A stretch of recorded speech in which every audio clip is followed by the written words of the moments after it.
really, I think the biggest change was COVID. And I think Really? everybody says that. And you think about when you think back on sitting home for all that time during COVID, I was Mhm. like that to me doesn't even seem fathomable right now. My name is Kevin McIntosh, and this is the Closing Table, where we talk to experts about their experience in real estate all across the country. Let's go.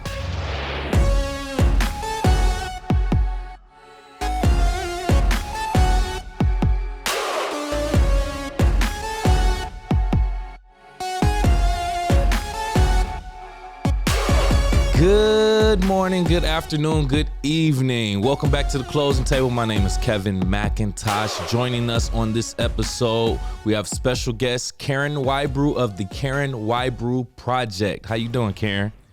I'm good. Thanks for having me. Absolutely, absolutely. Now I've done my research on you like I always do, and I want to talk to you a little bit about some of your experience and a little bit of your insights in regards to real estate. Let's start off with your humble beginnings. I see that your parents bought, built, and sold 13 homes within an area of from age 4 to 18 in the same Yeah. area, pretty much. That's Yes. pretty impressive for you to actually witness. Can you talk about how that shaped your mentality in the business of real estate? It's interesting because I think it really did. And obviously, at the time, I didn't know I was going to be a real estate agent. But we had the Mhm. luxury of my dad was a part owner in a plumbing and heating business. So for my parents, it was kind of an investment of sorts where we would buy, they'd buy a lot and we'd build a house and we'd move. And some of them were Mhm. resale houses too. But we'd move down the street, across the street, all over in a community where we all were able to stay in the same school system, which was nice. But for me, Nice. looking back on it, I really enjoyed it, and I know I try to put a big emphasis on the kids in the moving because children always Mhm. attach to where they are, their toys, their friends, their community, and for me, it really helped, True. make me a solid person because I loved it. I enjoyed it. And I know my dad always had a saying that, it was just a house. And we even brought that forward into the Carin Whybrew Project. And one of our mottos is, because everyone deserves a loving home.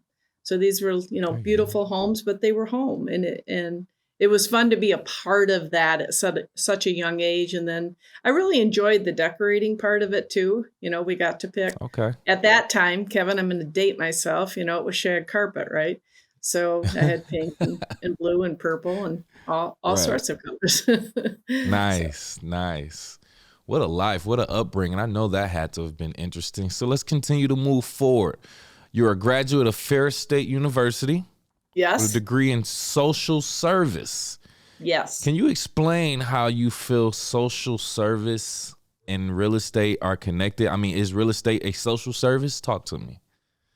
It's just it's a great background to have in any professional or personal or relationship you're in is just the aspect of being with the people and being a good listener. Yeah. Social service professionally is set up to help people along many avenues of the needs and whatnot. Right. Um, it shaped me a lot in being able to give a true professional support to people. Um, and what I tried and how I've tried to run my business, and that is one of the best compliments I've ever gotten is when you're with me, the clients feel like I'm their only client. And I think that goes back to the deep inherent the learning process of what is everything about? And we try to make it not about us and about the client. So my degree in social service, I use it every day. Every There you day go. I'm trying to, be a better listener, be a better person, and really making it about them as best I can to kind of get the clients to the end road. So it's been huge for me. It's actually a degree in social service with the child care option. So I did work a lot with Mm. children, and I was really Okay. invested in that learning aspect too. I studied the Montessori Right. method, which also has helped me. And that is a method of, really concentrating on what you do. Now, my mind's all over the place. I'll say all the time, I've got too many tabs open, No. right? But but maybe that Right. background of, pulling myself back and settling and being a good listener, I think that came Mm. from this degree. There you go. There you go. Makes sense too. Makes sense. So you've had your license in real estate since 1993. So we're looking at 30 plus years experience in Yes. real estate. Yes. Yep. You've seen inflation, recessions, market corrections. What is, if there is one single event in the 30 plus years of your experience, do you feel like has changed the real estate industry? That is a really good question. So much, obviously, in 30 some years has changed. I Mm-hmm. was very, very fortunate to get off very early on with having a condo development. So I was able to build my business really the day I got my license. My children were young, so I got involved in the schools. So Mm-hmm. even though behind the scenes, what was happening in the market, I always seemed to maybe be in the right place at the right time, that I Yeah. had what I call the lifelines. I had, we'll talk about volunteering, I think, later. But really, I think the biggest change was COVID. And I think Really? everybody says that, and, you think about when you think back on sitting home for all that time during COVID, I Mm-hmm. was like, that to me doesn't even seem fathomable right now. But during COVID, we used that time, my team and I, to really put a basis as to, wow, now how are we going to sell a house, right? I Right. also worked for a very large builder in town, Eastbrook Homes, and we were also building homes during that time. So Mm-hmm. we came up with a framework of what we call our value propositions, and we started doing the videos, the talking online, the podcasts kind of element to the Zoom meetings and whatnot. And Right. it really, really made the business stronger to be able to communicate with a client long distance across the country, Right. without being in person. So it took those personal skills to another level. And I can't think of anybody in any business that didn't have a significant change in how they did business other than during COVID. And COVID, that year was our biggest Hmm. year in real estate. The year following was our biggest year, and the year following that was our biggest year. So those basis Wow. that we used during that time, just doing what we're doing now, really, really was the biggest change I have seen. Really? That's interesting. I've seen your videos. I've seen your content of your home tours. They are wonderful, by the way. Thank Great you. work. And it's interesting that you brought that up because I'm going to be honest. I almost knew the answer would be the 2008 market crash. But I mean, COVID definitely reshaped everything. But, with you bringing that into perspective, like from a real estate agent's perspective, you really didn't have the the privilege to just really go out and showcase a home like tradition, like we would traditionally. So I Yes. completely understand coming up with new concepts and ways to market and strategize your whole plan. So yeah, that was an unexpected answer. I'm glad you provided that. Yeah. Yeah. The other thing So about COVID 15 too years is, after you get your license. Oh, go ahead. Go ahead. excuse me. Yes. I think also what No, go COVID ahead, did, please. yeah, I think also what COVID did during that time is it allowed people to see what do we really need in a house. You know, some people had Mm, these big houses prior to that they were selling. They were downsizing, they were yep. retiring, the kids were going off to school. And now it was kind of like we're Yep. all working at home and everybody wants their space. So that also brought back maybe a bigger home for people. I'm seeing a That's true. lot of generational living together too. COVID did that, where mom and dad moved Hmm. back home or the college kid comes home. And That's so true. having a different layout for your house has also been huge in the forefront, right? Can we bring a second family to live Right. together in a home together? So lots of things. Yeah. No, that's absolutely true. And we were just talking about earlier episodes about how people recently have, changed from, they lived in a big city, so they want to go to a small town or a rural area or the suburbs, and people in those other respective areas may want to move around to other areas. If you were in a rural area, maybe you want to go to a small town and things of that nature. And we also saw it, people used to, when they moved, it would be within a 15-mile radius, which is basically Mhm. still in town. Nowadays, people are moving, 50 miles plus. And like to what you were saying, COVID had a lot to do with that, with a lot of people having the option to work remote. So, I Yep. mean, you can have a job in one state and, work and live in a completely different one. So now that you put that into perspective, it definitely makes sense. So you're still seeing those effects from COVID and the pandemic still kind of going on today in regards to real estate. As to what a client needs in a house, yes. Right. Yep. Right. Oh, wow. Wow. Yep. Wow. Okay. All right. Okay. So 15 years after you got your license, we're talking 2008, you got your associate broker license. Can you talk about how that elevated your career or took it to the next step? Well, I wanted to further my education, and at the time in the back of my head, a real estate license is a lot of education, but I've wondered if the associate broker's license would ever turn into that you would need a degree.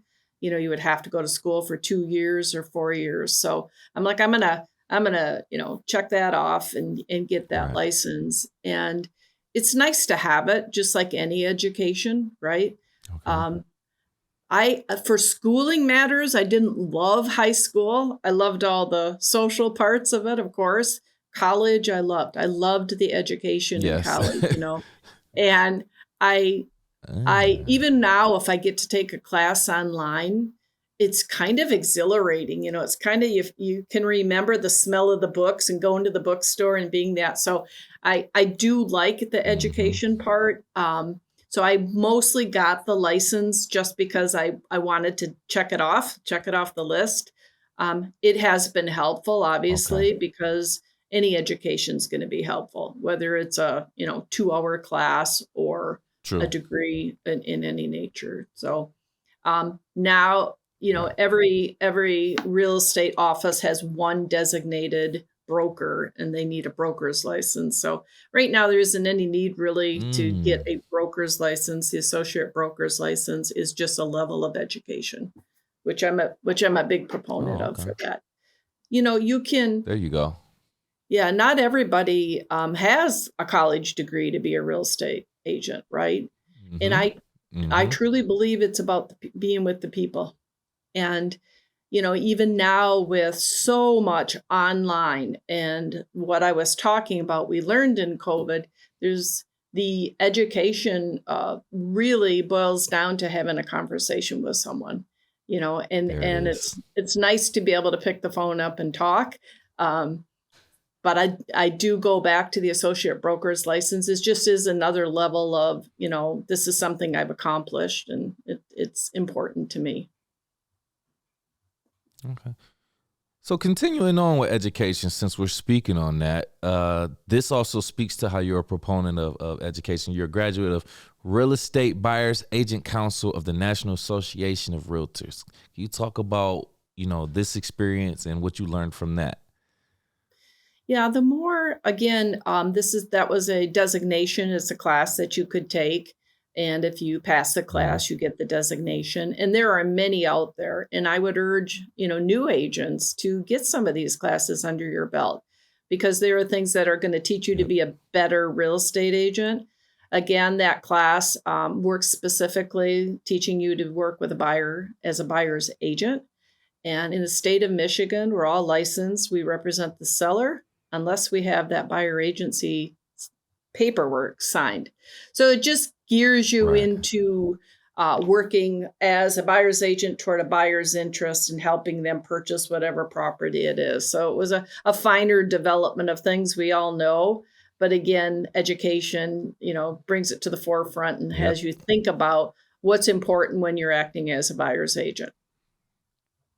Yep, yep. See, another perfect example of you taking your own initiative to get more education for your profession, which no one Yep. forced you to do, by the way. No, And you I've don't said have this to have quote that. before on the show.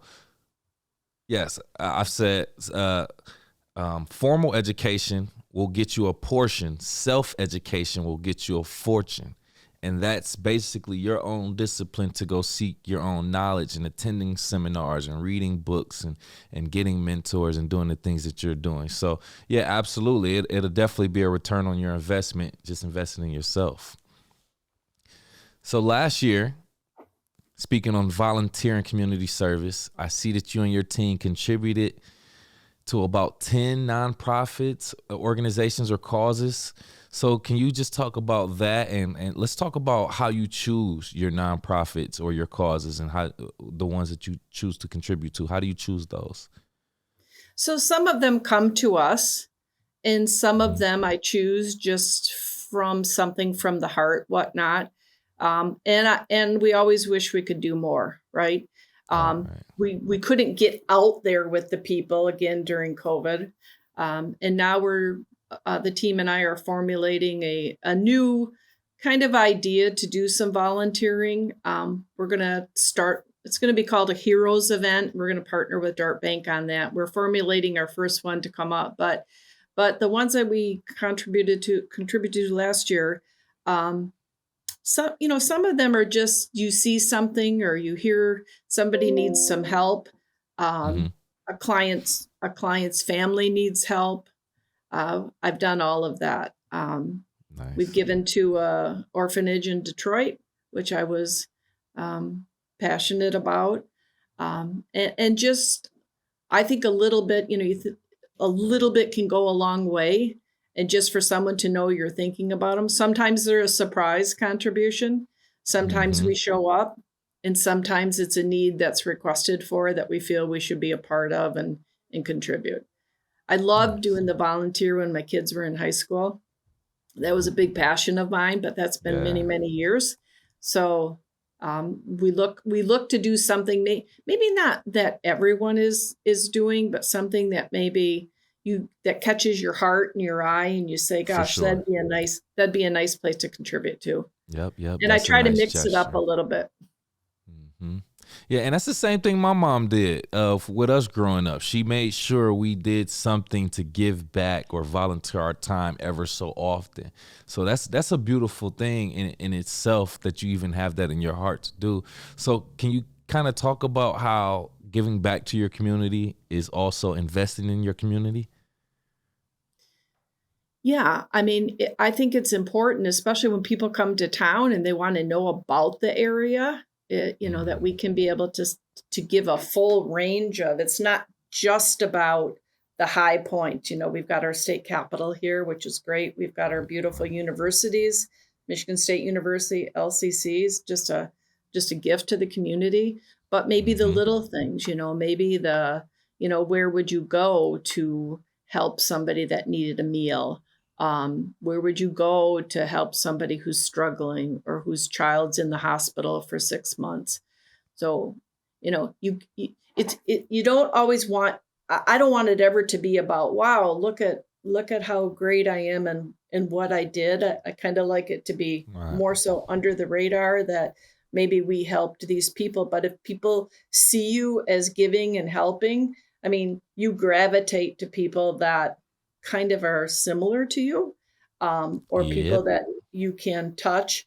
And I don't just mean physically touch, that you have a like heart or a like mind. So Yeah. I think it's huge for the community. Even if somebody can give you know a dollar donation is huge, right? But Correct. giving of your time is good too. So I mean, it Oh it yeah. has Yeah. it has helped me having the connections to some of the people I've worked with and been on committees for and whatnot. But always trying to keep that need for that is more important than seeing your name out there because you did that. We did it just because Yes. we feel it's needed. Oh yeah, especially in the era of social media. You got a lot of people that do things just for the camera. So that is Yeah. 100% correct. I'm glad you stepped on that. There's a So fine it's line in sales.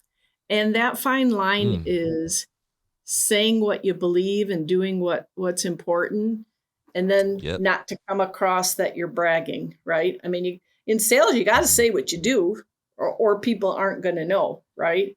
for Um, sure. that's my speech. No, that's perfectly needed. That's perfectly needed. So we starting off a new year. We're in 2023 now, officially. Already seems like it's flying by. But what are some new strategies, if any, that your team is implementing to help reach your goals for 2023? Good question. So the one is what I mentioned. We're going to do our heroes events, and they're just going to be Hmm. small little touches throughout the community, education of trying to let people see that how much money do you need to buy a house, and it might be easier than you think. Yeah. We're also going to concentrate on Mm-hmm. refining more our video presence.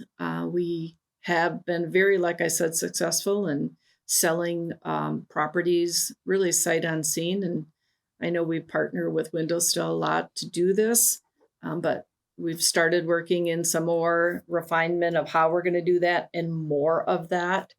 And that's a big goal for us this year, is to be able to sell so seamlessly in another country if we Mm-hmm. have to. That's a goal for Oh us. wow. So those are our big things this year, are going to be refining how we do real estate, and then also working on these heroes events. Nice, nice. I'm glad that you still you made sure you put in there that we will be giving back to the community. That's definitely one of your goals. I'm glad to hear that. And I'm glad Yep. you shared your experience with us, Carin. Thank you so much for joining us here on the closing table. Before we get out of here, please do me a favor. If you have any last words and or you want to tell people how they can reach out to you, please do so now. Well, thanks. Thanks for the opportunity. Yes, you can Mhm. reach us at the name again is the Carin Whybrew Project, and you can reach us. We have our website at carinwhybrew.com, or you can reach me directly at 517-719-4967. We look forward to hearing from you. And thanks a lot for the You opportunity. one more time. Yeah, you kind of went in and out, Carin. You kind of went in and out. Okay. You can reach us directly at my cell phone, 517-719-4967. You can go to our website at carinwhybrew.com. Thanks. There it is. All right. Thank you so much again, Carin. I hope you have learned something from a top producing real estate agent like Carin. And please reach out to her if you have any real estate needs. And for our YouTube audience, that's right. If you got this far in the video, I need you to do us both a favor and hit the like button, hit the share button, and also subscribe to our channel. And if you're listening on Apple, Spotify, or any other podcast platforms, please do the same. Give us a like, 5-star rating, and also subscribe so you can get caught up with the latest content. And before we leave, we got to leave you with a question for our audience. What are some of the most important skills, qualities that you think someone needs in order to be a successful homeowner? Think about it. Drop your comments below. Other than that, we'll see you next time.